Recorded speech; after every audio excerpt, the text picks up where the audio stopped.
my jumping off point, people ask me that a lot, is like, when should you jump off? And it's like, when you should jump off is when you're at a point in your career where reclaiming your 40 hours a week would add more value than whatever you have on the job side. So when I hear that from you, a good way I summarize that is, so it's not just, hey, I'm making enough money to live off of, it's I'm making enough money to live off of and reinvest back in it. Otherwise, I won't be able to grow. What's up? It's Brand Man Sean. And I'm Corey. And we are back with another episode of No Labels Necessary podcast. Here at the intersection of creativity and currency, we have a very special guest with us today, an artist by the name of Nate Rose. it's me. What's good? What's up? What's good, man? Today, Appreciate you having me, bro. Man, I'm glad to have you, man. Really appreciate you pulling up, in the middle of your writers camp that you were attending. For no big deal. I'm sorry. Hey, man. I'm sorry. I was supposed to be there, but But I think this is going to be a valuable conversation in general, man. Insightful for the artists watching, inspirational for other people watching, because you got a story, just the time we've been talking, working a regular job, entrepreneurship, music, and you're all in right now. Yep. All right. That's the dream for so many artists. Just getting to where you are right now. I know you want more success for yourself, but that's the dream. And actually, that was how I discovered you, by the way. So it was a comment section, and see people I scrolled through comments, and I pay attention to people who like say stuff with like coherent thoughts. You know what I mean? Yeah. Not just saying crazy stuff. And a lot of artists disagreed with something. I think it was in reference to streaming. And then you had a comment that you have, because of streaming, have been able to live your career off of music. yeah. Right? So It's like that's the alternative. A lot of people complain about streaming right now. Maybe it's not perfect, but you saying, hey, look, I'm at a point where I'm living my career off of music just from streaming. I was like, let me check this guy out. And, I was like, okay, these streams probably aren't fake, because it's like he can actually rap like I'm good. Then I'm going down the rabbit hole, listen to the bars. Let's go. And that's how I got to you. And then I was like, man, let me hit this dude up, bro, because he's pretty hard. Right?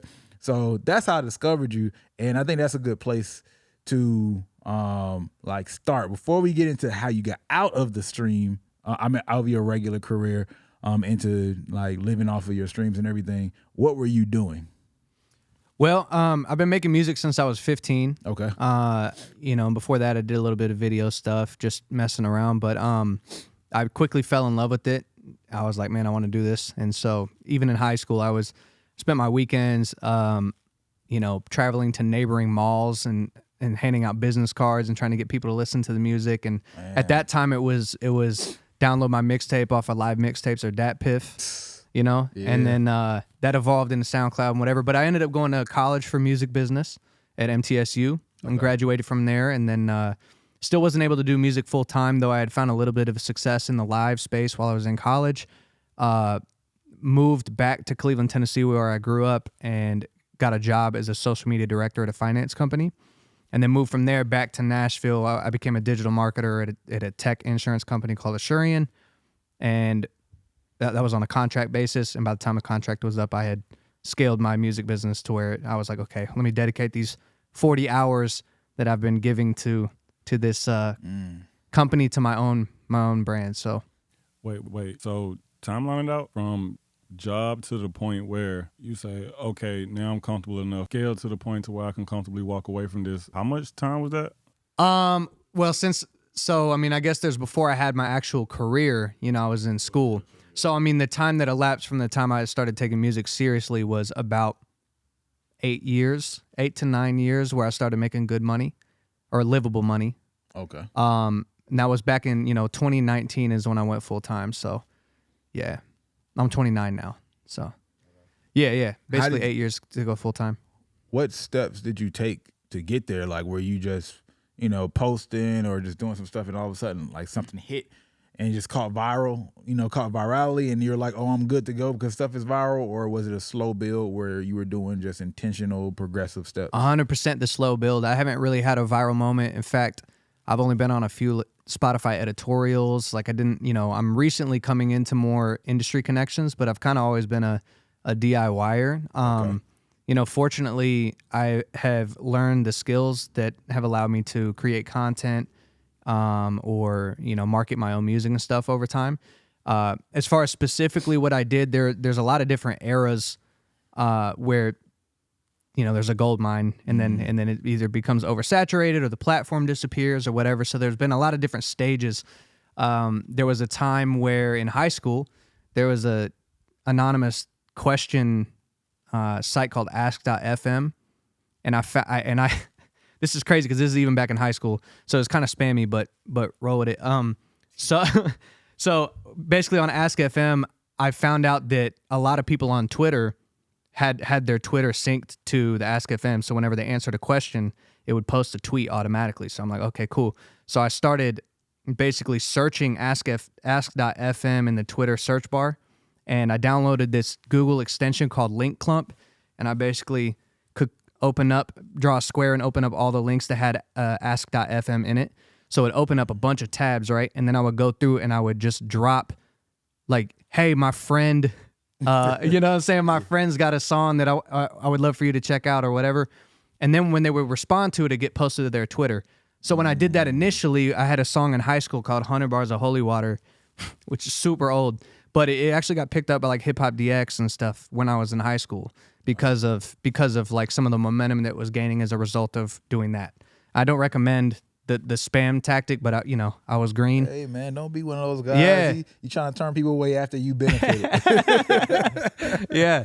Did that little bit of early success give you like the encouragement, even though it didn't maybe move as fast as you probably thought it would after that moment, but did that give you a little taste that kept you going the rest of those years? It did, man. I feel like I didn't really need much encouragement because I felt like it was my passion. Like, so for me, it was always like, I'm going to make it. It's just a matter of like continuing to keep my head down and just do the thing. Gotcha. Like, it's just what I like to do. I loved making music, and the marketing part of it was like a tangible progress. If I had data to look at or whatever, that was how I was able to judge whether or not I was moving in the correct direction. But I mean, as far as I never really second guessed it. Yeah. Oh, so like you said, man, it was intentional, slow build.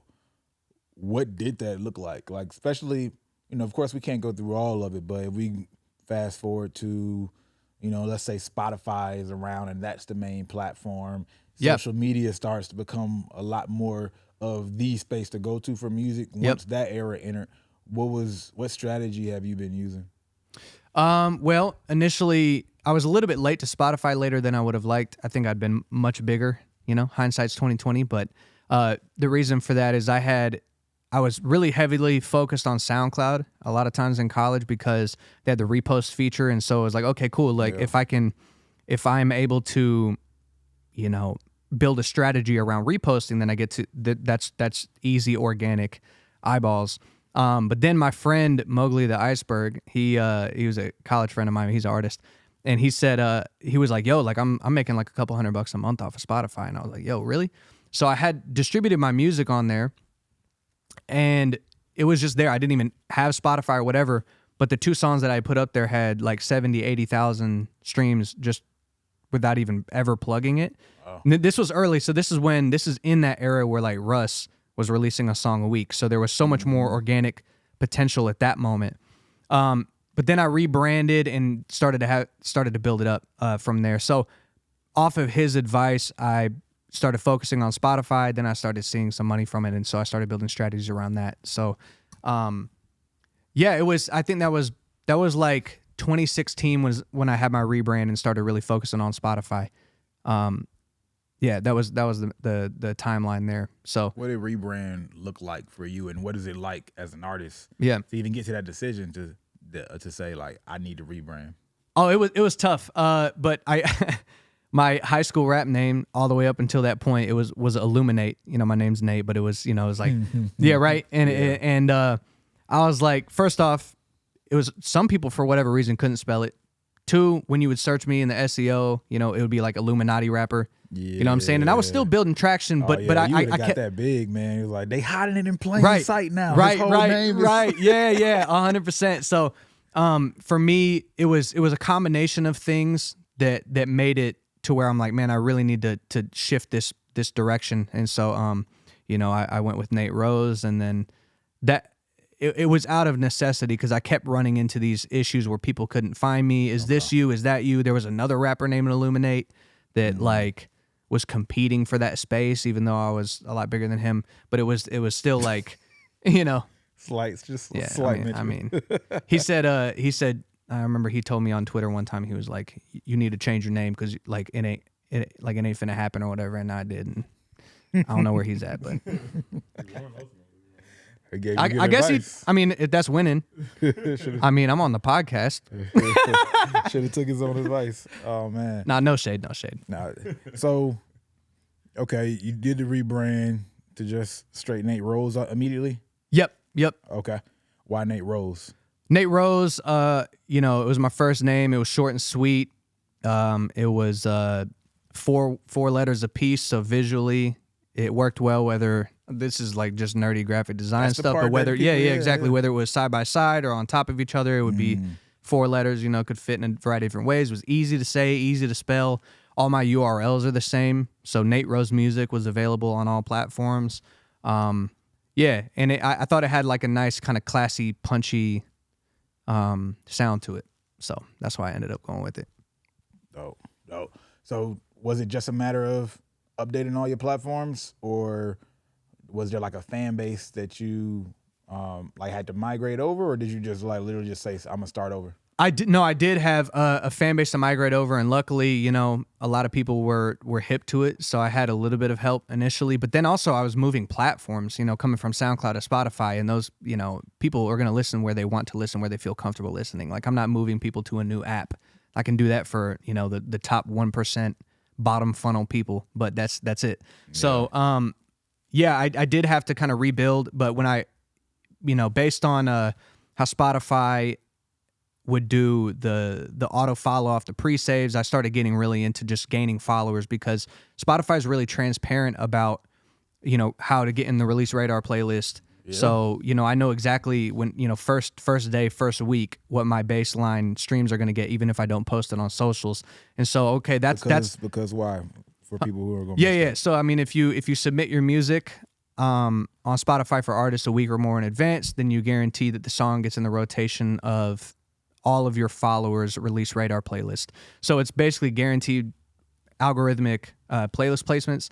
And that was one of the predictable things. So I always want to go where there was like a way for me to actually analyze whether or not what I'm doing is working, and not just, you know, shooting shots in the dark, but going, okay, here's something tactile. This is, now I can build a strategy around this. Mm-hmm. So knowing that the followers were there, I'm like, okay, if I have 400 followers and let's say 10% of the people are listening on release radar, you know what I'm saying? Cool. I have 40 streams first day. Okay, what happens if that becomes 40,000? You know, 40,000 followers. Like, okay, now I'm starting to see a pattern that even if the other marketing channels are falling apart, I still have this like baseline, and then it's just a matter of output and demand and things like that. So I focus heavily on building those up, and then also pre-saves for spiking the Discover Weekly algorithm. So those were like 2 organic strategies on Spotify. I was also early on got pretty big into seeking out playlists, and so I would do, you know, I tried my best to stay away from like, you know, body type playlists, but yeah, I'm sure some of them landed in that space. I don't do any of that anymore. But what I did do is I searched all my favorite artists that I feel like were upcoming, the artists that were in that space, and I would go down to discovered on playlist, and I'd expand that, and I would look at all the different playlists that they were on, knowing that they weren't added there just because they were a mainstream artist, knowing that these tastemakers were adding them because they were also hip to stuff. And you know, I would click and try to find their bios. I made a spreadsheet, you know what I'm saying, and just reaching out to as many people as possible, trying to get placements. So I did actually get in I had a song where I was rapping fast, and I got in like a fastest rappers playlist. This was like the first thing that I ever did in like 2017. Mm-hmm. That was when I first started to get any traction on Spotify. I started doing 1,000 streams a day off of just this playlist at that time, because it was just in between Tech Nine and Yellow Wolf and whatever, and like all these different people. So let me take a quick second to say, if you're looking for a music distributor that cares about educating their artists so they can get in a better position, you should check out Two Lost, because every single Monday they have office hours where they bring on dope people in the industry to hop on calls, give artists insights on the future of the music industry, and answer some of the questions they have going on in their personal careers. So if you aren't a user of Too Lost or just want to have a little bit more information about them, go to Too Lost on Instagram. That's TOOLOST, Too Lost on Instagram, and it'll take you to everything you need to see, inform you about the sessions, and more. Back to this episode. The things that you said, man, in terms of just thinking out your strategy, and I love the fact that you said that you like to focus on something predictable, because people miss that part of Spotify so much. The followers, the pre-saves, I hear people talk about against pre-saves and things like that, but it's because they're not thinking short, long-term.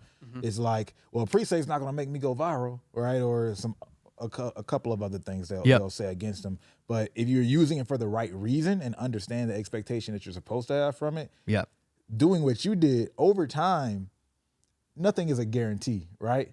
But it at least pretty much highly increases the chance of progress. And if not even eventual virality, versus I'm doing all these short-term strategies that might make me go crazy in like a week, but probably not.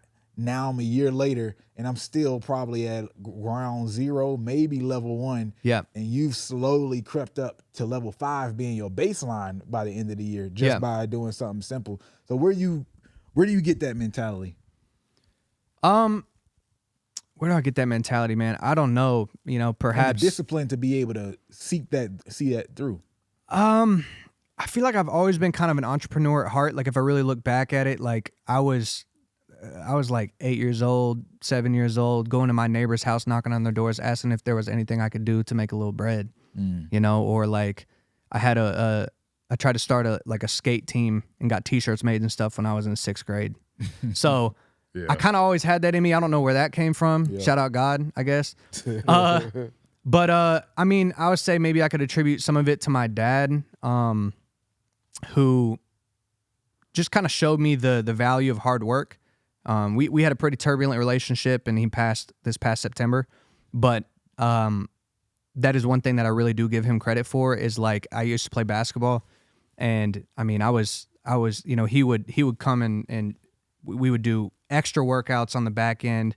You know, I would get into lessons or whatever with different people that he would find, and he was basically showing me that like, yo, you're gonna have to be, every one of the people on your team is going to the same practices that you're going to. So you're going to get better at the same rate. Now, your natural talent might take you a little bit further, but like you're going to the same practices. You have the same amount of inputs. So if you want to progress beyond that point, you have to do the extra. And so, you know, those types of things I think might have stuck with me in some real way, because I did see the effect of how much better I was getting in relation to my teammates in that same span of time. But yeah, outside of that, man, I don't know. I think it was just I just wanted to make music my full-time thing. It was what I love to do. I was like, I want to do this forever, and I want to do nothing else. You know, I don't want to work these odds and end jobs. And yeah, man, I was like, this is just necessary. Like, if I want to do this, I'm only relying on myself. Oh, here's another quick anecdote. I was in a few different bands when I started out making music.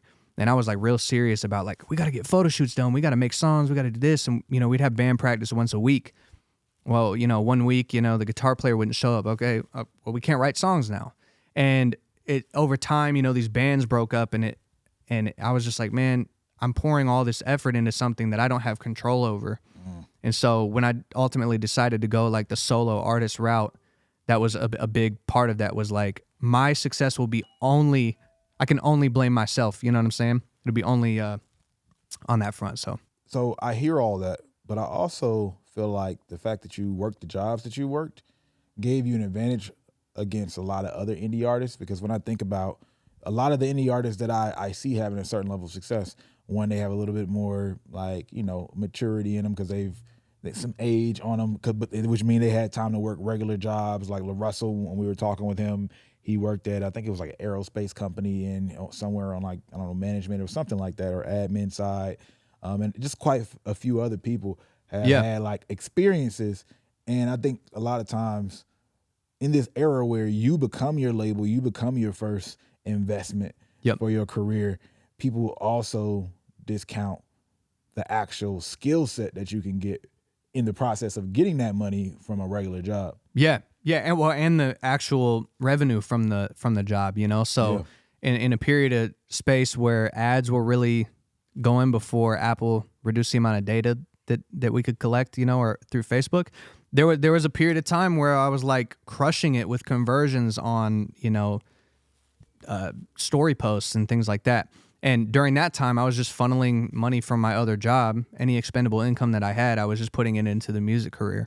And I mean, I was a digital marketer, so you know, I knew how to build marketing funnels and you know, A/B test creative and do lookalike audiences and custom audiences, and then you know, and I had marketing strategies digitally for all the different levels of the funnel. So I would remarket certain things or even content that was specific to my bottom funnel fans. I had that going simultaneously while I was gating in new people, and the people that watched it for, you know, 75% of the time or whatever, I would then retarget with a second video, same song, different setup. Mm-hmm. So I was doing stuff like that for a period of time, and that was really helpful. And you know, any downtime I had at work, honestly, like it was, you know, I could just run the ads and do the ad stuff while I was at work. But yeah, I think that's another thing though, is like I probably spent $20,000 over time on social media ads, maybe more during that span. And having a consistent job helps relieve some of the stress. It does yeah. because if I would have tried to go too early, then I would have been, first off, it would have felt a lot more like a job. And secondly, I wouldn't have expendable income to do the things necessary in order to move my career forward. So my jumping off point, people ask me that a lot, is like, when should you jump off? And it's like, when you should jump off is when you have enough revenue coming in that reclaiming or you're at a point in your career where reclaiming your 40 hours a week would add more value than whatever you have on the job side. So when I hear that from you, a good way I summarize that is, so it's not just, hey, I'm making enough money to live off of, it's I'm making enough money to live off of and reinvest back in it. Otherwise, I won't be able to grow. Yeah, right? Yeah. Well, I mean, you know, there's this thing where it's like, so I mean, if you want to talk specifics, I'm cool with that. Like, at my job, I think I was making 52 a year. This was in like 2019, and I had ramped up from making 30K a year off of music to 50K a year off of music by the time I left. So there was a period in time though, in that window, where I'm making 102 grand a year, you know what I'm saying, at 24, 25. And I'm like, now I have tons of expendable income. Now I can take just all that 50K, I can live off of this, and I can take all that 50K and reinvest, and it speeds the process up. Yep. So if you have more of that flexibility, then though, when you leave the job, now you're back down to not having that same level. So it's like the longer you stay, the faster and faster you can ramp things up. I can outsource my mixes now. Cool. Now like my workflow has improved so much more. My output is better. I can stick to just creating without getting bogged down in some of those things. And so those were some of the type of decisions that I was looking at. But at some point it made sense, because I'm like, oh, if I had 40 more hours a week, I could do all of this with it. That would speed it up even more than the bread. With that being said, as someone who's indie, and you seem pretty adamant about like indie, I'm gonna stay indie. When I spoke to you earlier. Okay, so one, why are you indie? And why do you seem so adamant about staying indie? And then I'm gonna get into my second part of it. Yeah. I mean, I'm really passionate about this. I'm not anti-label, I'll say that, but I don't think any label offer that's come my way has been silly. And it's because they're not used to talking to people that have a business perspective on it. And quite frankly, the more that I interact with those people and the more often I get those kind of deals, it just pisses me off, because I know that artists are being put in that situation. Now, if you're an artist who doesn't have that, then maybe that does make sense for you, because you might need someone to pick up the slack. So maybe that's more of a partnership. But for them, you know, they're looking at catalog buyouts or something like that with no interest in building a real partnership or a relationship. They just want to give me bread up front to capitalize on what I've built. But the reason I'm really passionate about this is because we're at a point where creativity is being and having a creative job is being more and more democratized, which is awesome. You know, I'm on the same platforms Drake's on. you know? So it's like, if you're on there, all I got to do is just convince you to listen to my music. But in the old music business, I have to rely on gatekeepers to get into a label to have the distribution to have my CD in Walmart. You know what I mean? Yeah. And it's like, okay, like, so now I'm just relying on other people to, you know, but the reason I say independent is because you sign to a label today, they're going to be like, we need a bunch of TikTok videos for this, you know? Yeah, you don't go crazy on content. Like, you create solid content, Mm-hmm. and you have a videography company or video production company. Is that how you term Media company, but media company? There we go. I'm not you offended. Got that, so you could do you know, like the craziness on TikTok if you wanted to. You have the skill set and even the resources at this point, but you choose not to, which is another part of label deals. Is also a personality aspect of it, like finding a deal that allows you to move in the way you need to move creatively. And the way you were talking earlier, I told you this. I indie artists, I was surprised because the way you were talking about like a writer's camp that you were going to have for your album, right? And then the people you mentioned were like some pretty credible people that you just collected to now be at your writer's camp. There's not a lot of indie artists who are doing it by themselves. Do you have management or anything like that? No management, and you're up there talking about, I'm about to have a writer's camp for my album. Where does all that come from? Like what specifically? How'd you even learn that flow, right, for yourself, or even how to gather a writer's camp for yourself? That's convince people to. I mean, it. honestly, the writing camp concept for me was relatively new, man. Until I had an album called Pie at the Party, and that was the first time I ever did it, and that was back in 2021. I used to produce, mix, master, do my own single covers, do everything. Like start to finish was all me, nobody else. And at some point I had this kind of realization. This went in tandem with how I was feeling. I had just gone full-time. I spent 7 months full-time, and it really felt like a job. I was like, I started to feel like I was losing the passion for music, because it was like every 2 weeks I got to hurry up and finish this mix so I can get this song scheduled, so I can do this, so I can do that. And I had a realization where like, I had a song called No Stuff, which talks about this in that moment. But it was like, what? Well, I have what I wanted. I got the thing. I'm doing music full time. Why am I like feeling totally unfulfilled and drained? And I had a change of heart where it's like, okay, perhaps it's my ego that's preventing me in this, because I am saying everything. I have to do everything. I have to have control over everything. Maybe that's also what is preventing me from reaching another level of success, which is reaching out to people that have skill sets that are different than mine, or more specialized, or better just in general. And I think I was hesitant at that time to, split off percentages or have, be in a situation. I've been burned a lot of times in the past with I used to manage a producer. I have all these different things that kind of blew up in my face. So I was real hesitant and not trusting of anybody. And so I didn't want to give percentages, because then I can't maneuver this way, or I can't do that. And I think ultimately I was like, well, that was a big moment for me, where it was a shift from like the business being in the forefront to the art being at the forefront. And I think I've been just so happy ever since then. Just because I feel like I'm living fully in alignment with where I'm trying to go in all aspects of my life. And like I feel like that's an ideal place. What's required to put on a writer's camp for your own album, and then how do you convince people to show up? Yeah.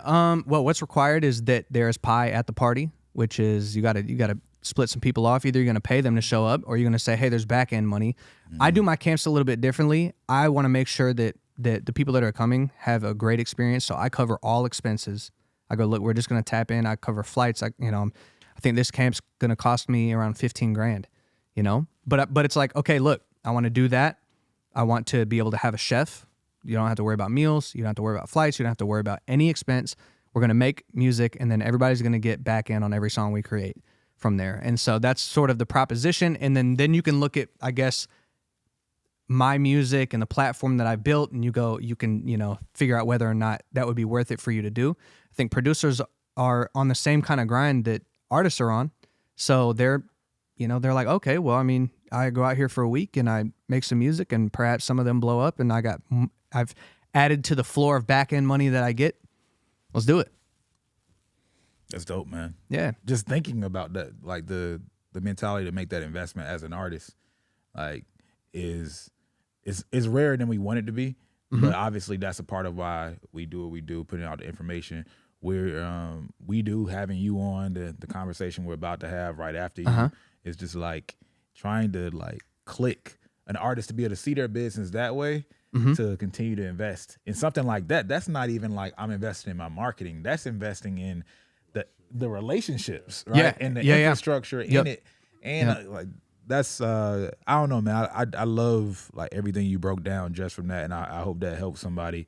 Can I throw this out there real quick sure. too? As far as I'm giving specific numbers just to give context, but I do want to say that I spent a long time not having any bread to do anything. You know, there was a period of time where I spent all my bread for an EP on a feature for $750, and the guy just never gave me the feature. King Los. Yeah, dude. So like if you hear like 15,000 for a camp or something like that, if you're in that position, just know that like I went through every stage of this. I went through every stage from having no money, selling CDs to eat lunch, like period in college. Like I did that, you know, in order to keep, you know, I don't know, keep things moving. Like I did. I mean, the first time I got $1,000 check from a frat show, it was like 8 years into making music, and I just broke down crying as soon as I saw it because it was just all this bottled up. Like I was just head down, and I didn't really realize, like that was a little bit of validation after 8 years of doing it every day. But you know that's the type of journey that you need to do in order to get there. And you know, I tell artists a lot of times, like when they ask me for general advice, like I'm like, man, if you want to just make music, like treat it like a passion, because if you're not willing to put in a decade worth of everyday work and potentially not make it, you know what I'm saying, but put in a decade of everyday work and spend your own bread and you know, make all sorts of sacrifices. If you're not willing to do that, that is perfectly okay. Just make music for fun and let it be that. You know what I'm saying? Let it be that, because then it can just be pure. You don't have to think about all this business shit. You know what I'm saying? You can just work your job and you make money or make music on the side, and you can still release it. But anyway, I don't want anybody to be discouraged about the figures or the timeline or whatever. Like I feel like if at any point in my career you could see yourself and your journey in that. So the last topic I want to touch on real quick is your song Level Up. You were breaking down just the meaning behind it. Can you go through that again? Yeah, so I wrote this record about, you know, I had found some success, and the people around me were dealing with very difficult things, and it made me feel uncomfortable. You know, the alt title for Level Up is Survivor's Guilt. And so in the first verse, I'm talking about issues that are going on in my family. My dad got diagnosed with cancer. My stepdad just left my mom after a decade of marriage, just up and out of nowhere. And so she came and lived at my house, and you know, just different things. You know, I talk about my cousin died at 17, and then his dad killed himself on Easter. And so it's like all these things that are going on around me, and I'm like winning. You know what I mean? I've got a beautiful wife. I've got like a great house, and like I'm making music for a living and all these things. And I was just feeling like, man, I don't know how that's supposed to make me feel. So the second verse is the opening line is, they say money corrupt everything. I wonder if it's true. So I had to get a bunch of it to see what it could do. And basically I'm asking myself the question, am I becoming a worse person as a result of having more success? Like, is this guilt basically justified? And so, but throughout that second section, I realized that no, like my character development happened alongside getting more money. So then why the fuck am I tripping? Used to feel the littest that some shit was popping for me. Now I'm just feeling convicted. And then now the third verse, I'm talking about friends. I got friends I grew up with that, you know, popped prescriptions and that did this and all these different things. So it's really just kind of a question of what is my place in finding success while other things are going on around me. And I think ultimately this will end up probably on the writing camp, but I plan on making a response to that song, a song that's in reference to another song with the same violin motif in it, but a different beat entirely, that addresses that answer. Because I think I have the answer, which is that the price of privilege is service to others. And so now, I mean, I'm heavily focused at this stage of my life on how I can pour into other people, how I can be the best husband I can be, how I can be the best, friend that I can be to my friend group. How can I be the best leader for my employees? How can I be the best, just community, you just kind of expand that sphere of influence. What can I be doing as a human being to pour into all these other people and whether it's advice, whether it's like just being there to help them, change a tire or pick them up for something or anything like that. Like, how can I pour into these people and help elevate that based on the lessons and the comfortability and the peace and the stability that I have gained. So that's more or less what it Hey man, level up. That was perfect. I don't even have any follow up for that, man. That's beautiful, man. Well, look, we appreciate having you, and we're definitely gonna have to have you again. I'm with it. We're definitely I'm gonna with have it. to You have just let me again, know. Say the man. word. Well, everybody, this is yet another episode of No Labels Necessary podcast. I'm Brandman Sean, And I'm Corey. And I'm Nate Rose. and we out. Don't forget, no labels necessary, for real. We out. Appreciate you for watching. If you like content like this, you'll love seeing our music marketing strategies that we use as an agency to actually blow up artists to millions and even billions of streams that are available for free at nolabelsnecessary.com. And the cool part about it that's going to really make you love it is we don't have to be all entertaining and add all this fluff just to get some views that we do on YouTube.